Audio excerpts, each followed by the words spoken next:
Olá pessoal, tudo bem com vocês? Professor Eduardo Carolino para mais uma de nossas aulas, né? E eu estou aqui com o nosso amigo plano cartesiano, com um gráfico para a gente poder trabalhar a função do primeiro grau.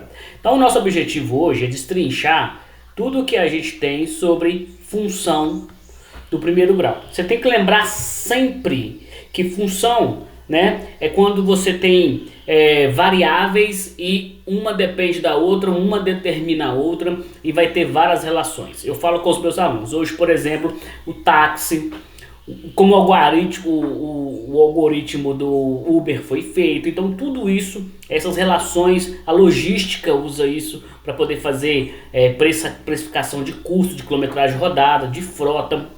Então isso é muito importante. Então função, as pessoas viram e falam assim, professor, eu vou usar função para quê? Vou usar isso para quê? Você vai usar para muita coisa na vida e quando você entrar aqui em alguns exercícios, você vai ver questões tratando diretamente sobre isso. Então, eu tenho aqui o f de x, ele sempre vai ser igual a y. Então eu tenho uma função que o x ele determina todos os meus valores de y. Isso é muito importante. E aqui vai gerar para mim num par ordenado, né? Então eu vou ter um ponto P que eu vou ter um par ordenado onde uma abscissa vai ser, né, x e uma ordenada vai ser y. Então o tempo todo nós vamos estar relacionando com essas questões. Então, e lembrando de novo, toda função f de x ela é do tipo ax mais b. É uma informação muito importante, manipulação algébrica, equação do primeiro grau, quando você consegue fazer essas relações para que o exercício flua, para que aconteça o exercício, para que você possa conseguir resolver as questões que vier aí quando se tratar de função do primeiro grau, que envolver gráfico, tabela, fazer leitura de gráfico. Se na prova aparecer o gráfico, ótimo, a resposta está escancarada, você tem que buscar um pouquinho e então ali desenvolver as questões ali. Eu vou dar aqui uma função qualquer, né? Então eu vou ter uma função aqui, f de x, que é igual a 3x mais 4. Tá? Peguei valores aqui, peguei uma função qualquer. E aí eu quero então encontrar par ordenado. Para me montar o gráfico da função, eu preciso de pelo menos dois pontos, né? Então eu tenho um ponto onde vai ter uma abscissa e uma ordenada. De novo, o x sempre vai ser as abscissas, não esqueça disso. O y sempre vai ser as ordenadas, não se esqueça disso, né? E aí vem do nome par ordenado. E eu tenho, mais uma vez que é importante frisar, o primeiro quadrante, né, no sentido anti-horário, o segundo quadrante, o terceiro quadrante e o quarto quadrante. Então, nesse sentido anti-horário, eu tenho que ficar atento aos quadrantes, porque quando eu tiver uma crescente, ele vai cortar quais quadrantes, ele parte de qual quadrante, tem que passar por outro, sempre ele vai cortar e vai pegar outros quadrantes, então são informações que vai te auxiliar aí. Também nessa aula vamos falar das funções crescentes, decrescente, né, e constante. Fique atento aos coeficientes, o A, né, que é o coeficiente angular, e o B, que é o coeficiente linear. Então essas duas informações, elas são importantes. É o coeficiente angular, que vai dar a inclinação da reta, né? E aqui vai ser o coeficiente linear. O coeficiente linear é onde que o B vai tocar no eixo Y. Então tem que ficar bastante atento a esses detalhes que são fundamentais para nossas resoluções. Beleza. Uma vez que eu tenho essa função, eu quero então perguntar qual que é o gráfico da função. Tá? Eu vou usar uma estratégia que é uma ferramenta que eu sempre uso, que é uma tabelinha pronta. Essa tabelinha pronta, ela são valores que eu pré-determino para x, onde eles vão determinar os valores de y, certo? Eu vou trabalhar com 3 números. Tá? Tem professor, já que professores trabalham com 5, eu vou trabalhar com 3 para reduzir, já que só 2 pontos resolve o meu problema, então eu vou trabalhar com o menos 1, com o 0 e com 1. Essa é minha tabela fixa. Então toda vez que eu tiver uma equação, eu posso determinar esses números e então achar né, os valores de y para cada um desses valores de x. Como que eu vou fazer isso? É uma mera substituição na fórmula. Então, para mim achar aqui, ó, o f de menos 1, então no lugar do x eu vou colocar quem? Menos 1. O f de menos 1.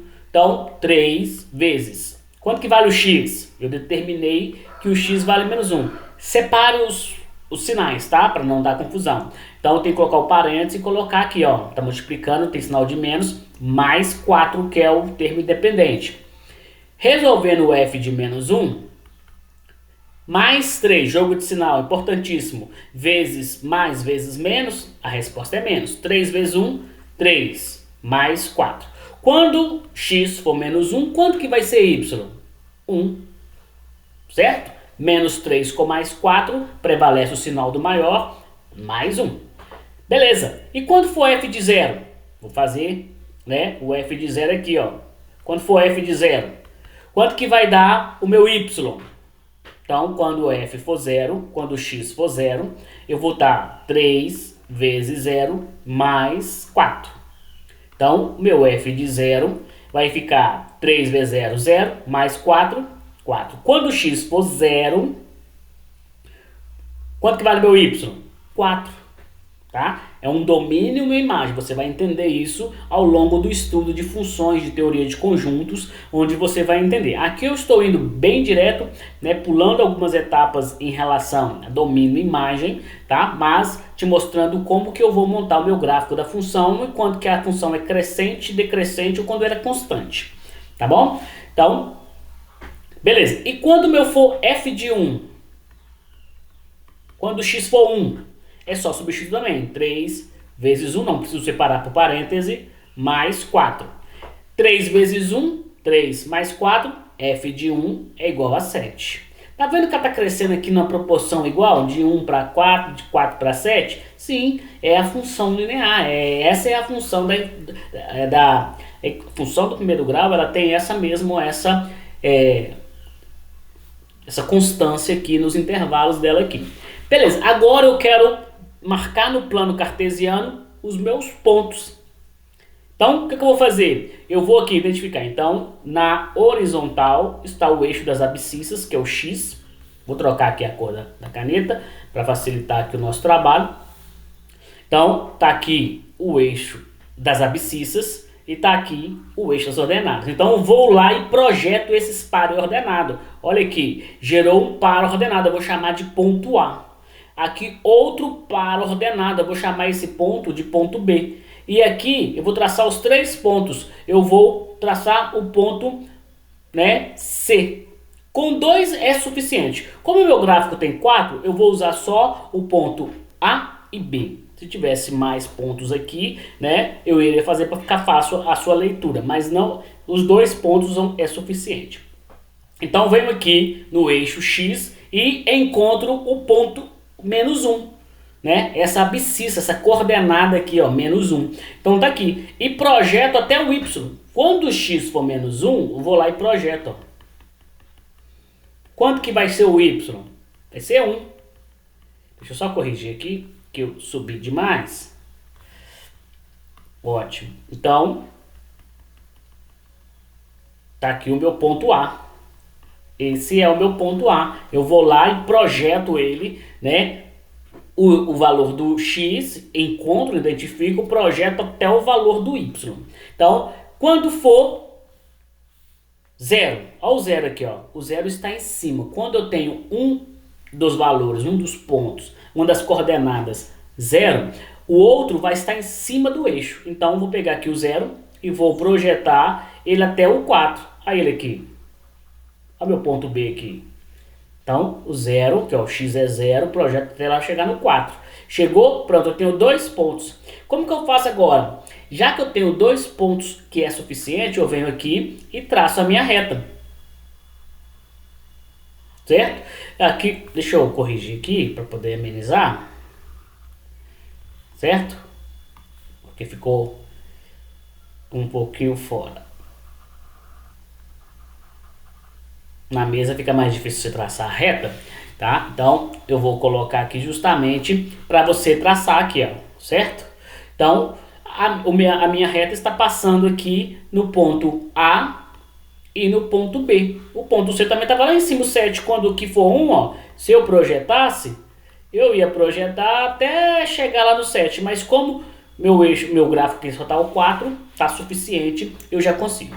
Agora vamos avaliar a questão. Eu vou apagar, vou limpar aqui o gráfico, tá?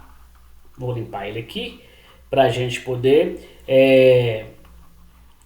estudar a segunda parte. Então, aqui eu tracei a minha equação da reta, beleza? Então, a minha equação da reta. Agora eu quero saber se ela é crescente, decrescente, né, ou constante. Como que eu vou observar que a função é crescente, decrescente ou constante? Gente, de novo, eu tenho lá o f de x é igual a ax mais b. Para que eu possa entender qual que é, eu vou sempre observar o valor que acompanha o x. Eu vou observar o a.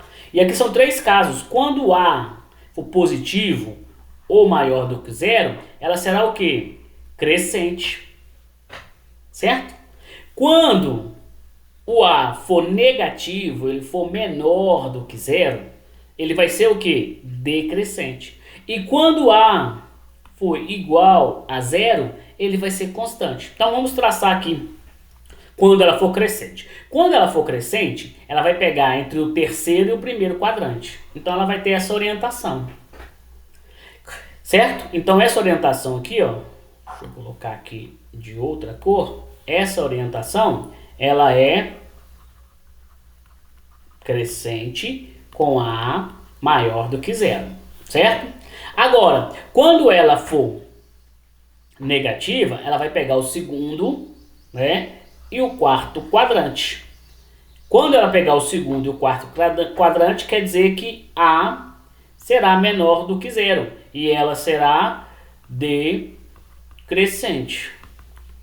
Professor, e agora? Quando ela for a igual a 0. Dependente do valor, então B que vai definir, né, onde que é o local que ele encosta aqui, ó, que ele traça, que ele passa, ele vai definir que vai ser essa orientação. Vou fazer aqui embaixo só para poder não misturar as linhas. Então ele vai ter essa orientação. Espera aí, ficou bem tortinho. Vamos melhorar um pouco essa tortura aqui, certo? Então vamos supor que eu tenho lá o, né, f de x igual a 4. Quer dizer que o a, tá vendo aqui, ó, tá sozinho? Cadê o x? Ele é 0. O ax, ele é 0. Então quer dizer que vai passar, né, aqui, ó. Ele vai tocar lá no 4, ó. O ponto de encontro dele é aqui, ó. Então, a constante, ela vai ser assim. Então, na hora que vir na prova, alguns desenhos com essas orientações, seja para cima, seja para baixo, a constante, ela não encosta no eixo das abscissas. A função constante não toca no eixo das abscissas. Fica atento a este detalhe, tá? Então, toda vez que você tiver essa questão, para entender função do primeiro grau, você tem que ficar atento a esses detalhes. Crescente, decrescente e quando ela for constante. Tá bom? Pessoal, aquele pedido sempre especial, né? Deixe aí seus comentários. Se você gostou do vídeo, deixa o like aí, compartilhe, se inscreva no canal, ative as notificações para que a gente possa continuar trabalhando e desenvolvendo essas aulas aí para que todo mundo possa crescer, tá bom? Forte abraço do professor Eduardo Carolino e até a próxima!